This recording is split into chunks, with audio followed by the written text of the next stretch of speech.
بسم اللہ الرحمن الرحیم۔ بسم اللہ پڑھنے کے فائدے۔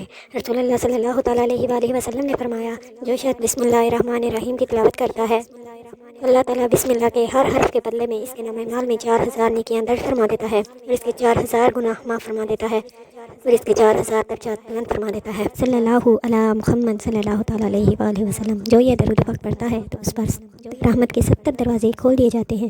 ہمارے پیارے نبی کی 10 خوبصورت احادیث مبارکہ۔ رسول اللہ صلی اللہ تعالیٰ علیہ وآلہ وسلم نے فرمایا، جب اندھیرا چھانے لگے یا رات تاریک ہونے لگے تو اپنے بچوں کو باہر جانے سے روک دو، کیونکہ اس وقت شیاطین پھیل جاتے ہیں۔ یا عشاء کی پہلی ساتھ گزر جائے تو انہیں چھوڑ دو اور اللہ کا نام لے کر کے دروازہ بند کر دو، اور اللہ کا نام لے کر چراغ بڑھا دو، اور اللہ کا نام لے کر برتنوں کو ڈھانپ دو۔ جنت میں محل۔ ختم النبیین صلی اللہ تعالیٰ علیہ وآلہ وسلم کا فرمان ہے، جو شخص سورہ اخلاص یعنی ساری سورۃ قل هو اللہ احد اللہ الصمد لم یلد ولم یولد ولم یکن لہ کفوا احد 10 مرتبہ پڑھ لے تو اللہ تعالیٰ اس کے لیے جنت میں ایک محل تیار فرما دیتے ہیں، اور 20 مرتبہ پڑھے تو 2 محل، اور 30 مرتبہ پڑھنے والے کے لیے 3 محل تیار فرما دیتے ہیں۔ حضرت عمر رضی اللہ تعالیٰ عنہ نے عرض کیا، یا نبی اللہ، پھر تو ہم بے شمار محل حاصل کر لیں گے۔ نبی علیہ السلام نے فرمایا، اللہ تعالیٰ کی مملکت بہت وسیع ہے، یعنی اللہ کے نزدیک کمی نہیں۔ رسول اللہ صلی اللہ تعالیٰ علیہ وسلم نے فرمایا، جب کوئی شخص کسی مقصد کے لیے گھر سے نکلتا ہے اور یہ دعا پڑھتا ہے، بسم اللہ توکلت علی اللہ لا حول ولا قوۃ الا باللہ، تو ایک فرشتہ کہتا ہے تو اپنے مقصد میں کامیاب ہو گیا اور شر سے محفوظ ہو گیا۔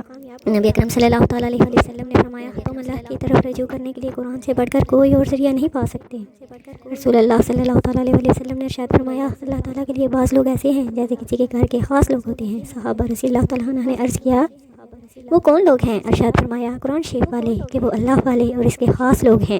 نبی کریم صلی اللہ تعالیٰ علیہ وآلہ وسلم نے ارشاد فرمایا کہ ایک شخص کا انتقال ہوا، قبر میں اس سے سوال ہوا، تمہارے پاس کوئی نیکی ہے؟ اس نے کہا، میں لوگوں سے خرید و فروخت کرتا تھا، اور جب کسی پر میرا قرض ہوتا تو میں مالداروں کو مہلت دیا کرتا تھا اور تنگ دستوں کے قرض کو معاف کر دیا کرتا تھا۔ اس پر اس کی بخشش ہو گئی۔ احادیث مبارکہ۔ جب تم حیا نہ کرو تو جو چاہو کرو۔ تم ایسے آدمی کے پاس نہ جاؤ جو غیب کے علم کا دعویٰ کرنے والا ہو۔ قبروں کو سجدہ گاہ نہ بناؤ۔ لذتوں کو ختم کرنے والی موت کو کثرت سے یاد کیا کرو۔ دنیا میں ایسے رہو جیسے اجنبی یا مسافر۔ اللہ اس کے چہرے کو تر و تازہ رکھتا ہے جو حدیث سنے اور آگے بڑھائے۔